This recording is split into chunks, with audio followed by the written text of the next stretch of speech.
On September 11th, America attack of the worst kind.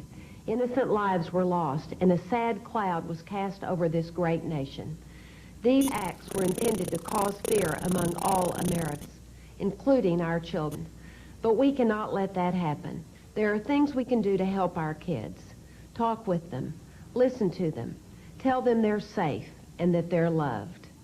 God bless you, and God bless America. Do you want complete coverage of local, state, national, and international news as it happens? Good evening, everyone, and welcome to TV5 News Live. Then tune in to Clarion's very own TV5 News Live for complete coverage of the Clarion area and our world. TV5 News crews join with crews from the world's news leader, CNN, to provide complete coverage of the day's events. With advanced satellite capabilities, TV5 News can bring you the latest news that happens. So tune in every Tuesday, Wednesday, and Thursday evenings for Clarion's very own TV5 News Live.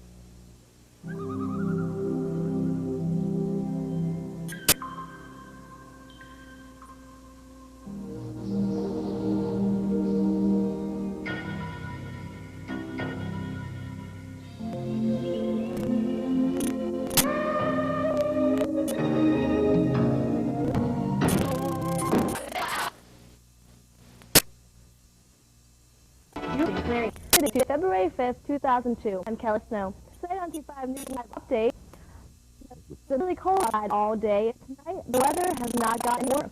So what's the rest of the week? T5's own Kelly Martin is on Main Street with the Kelly. Thanks, Kelly. Today in Clarion with exceptionally cool temperatures. Currently the temperature is 26. It feels like 14 degrees outside. The temperature is about 20 miles per hour coming from the west coast.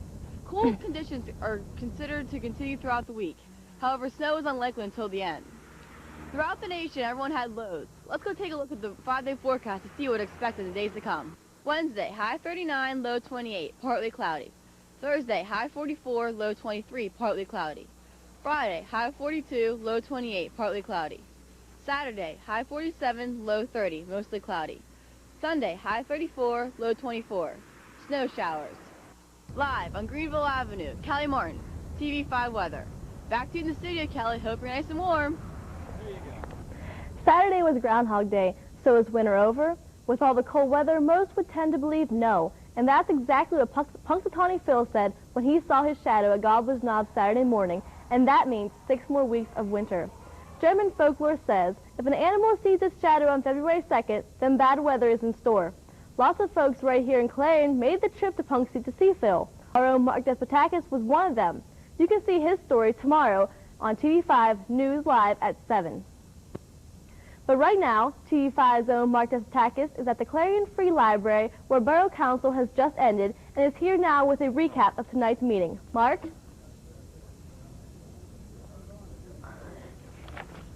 Thank you, Kelly. We are here live at the Clarion Free Library. Clarion Borough Council just wrapped up a few minutes ago. You saw the meeting live here on TV5. Let me go ahead and apologize for some of the technical difficulties you may have seen earlier in the program with the audio. Got that all straightened out for you. One of the big things that you did see if you watched the entire meeting was a talk of crosswalks, and PennDOT's going to be looking into putting a crosswalk by Nair and Wilkinson Hall on the Clarion University campus to the parking lot right across the street.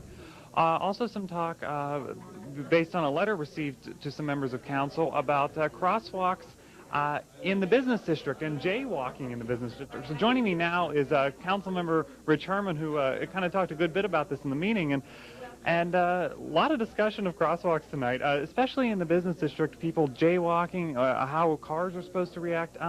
What's the message to people in the borough about this, be they a pedestrian or the car driver? Well, I think, Mark, one of the main things that we're trying to get across, there have been some pedestrian crosswalks, even new ones we put in. We were talking about off the air, where there's a new pedestrian crosswalk across from Tip and Jim on Greenville Avenue. There's the one right here in front of the post office. There are a couple more up in town. And now the university is thinking about building another parking lot on what would be the north side of Main Street across from near Wilkinson Hall, and then building a crosswalk to come across, onto the parking lot area there. And one of the things that we're looking at is safety in the crosswalks, which really needs to be a factor, because lighting certainly at that crosswalk, that East Main Street tendency to have very fast traffic on, and Greenville Avenue. And so on one light, we're concerned a little bit about, in those particular crosswalks, about adequate lighting, making sure that a student trying to cross there wouldn't be struck, that it would be adequately lighted. And just from my own feeling and looking even at Greenville tonight, and as people come up down there, the one in front of, or by Tip and Jim, it's not well lighted. It could be better lighted, and something we're going to maybe take a look at. But the ones in town, we have people trying to cross, and I think the thing that Earl was trying to get across, and the chief was trying to get across, and I'm certainly trying to get across, when someone comes to the threshold of a crosswalk and steps down off the curb and is obviously entering the crosswalk. They've crossed that threshold and they're now entering the crosswalk. That means they're now a pedestrian waiting to cross the crosswalk. By law, a motor vehicle has to stop to let that pedestrian cross the walk. It's not happening. We're in danger of pedestrians getting hit in the crosswalk.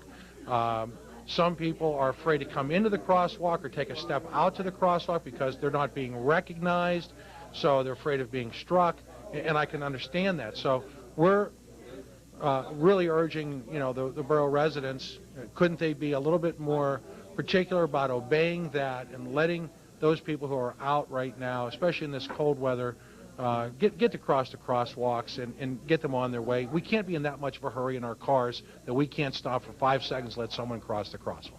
All right, Rich, thank you very much. Excellent. Thanks for talking to me. So that was big tonight, as we said.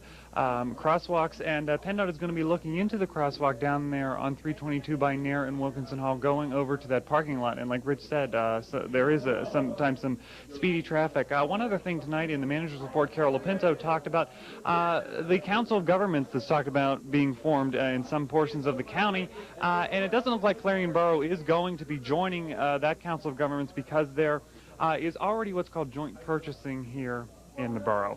TV5's Autumn Gels is here at the Borough Council meeting. She will have a complete wrap of the meeting for you tomorrow night on TV5 News Live at 7. For now, reporting live from the Clarion Free Library, Mark Despotakis, TV5 News. Kelly, back to you.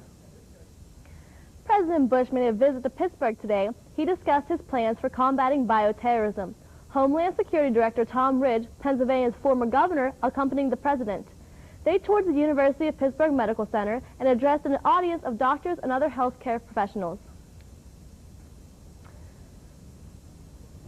Former Enron CEO Kenneth Lay ducked appearances before House and Senate committees on Monday, but he won't dodge the hot seat much longer. We have issued a subpoena that will compel his attendance. Democrats and Republicans on the Senate Commerce Committee voted unanimously to subpoena Lay. But that doesn't mean Lay will actually tell what he knows about the Enron collapse. We can compel him to appear, but we can't require him to testify. And many on Capitol Hill believe Lay will cite his Fifth Amendment rights and refuse to testify. What we found... TV5 apologizes for the technical difficulties we have been experiencing all night. Now back to the news. How does your area high school feel about wearing the Confederate flag? Well, Hempfield Area High School doesn't like it. A student attending Hempfield High School was suspended after he refused to remove his hat that carried the Confederate flag. School officials warned the student once before he was punished. The student will be returned to school on Thursday with no other punishment slated. Attorney for former Enron chief Kenneth Lay says he will appear before the House Financial Services Committee a week from Thursday. Senate and House panels are chomping at the bit to question Lay about what caused the collapse of Enron. Skip Lozier has the latest from Washington. Former Enron CEO Kenneth Lay ducked appearances before House and Senate committees on Monday, but he won't dodge the hot seat much longer.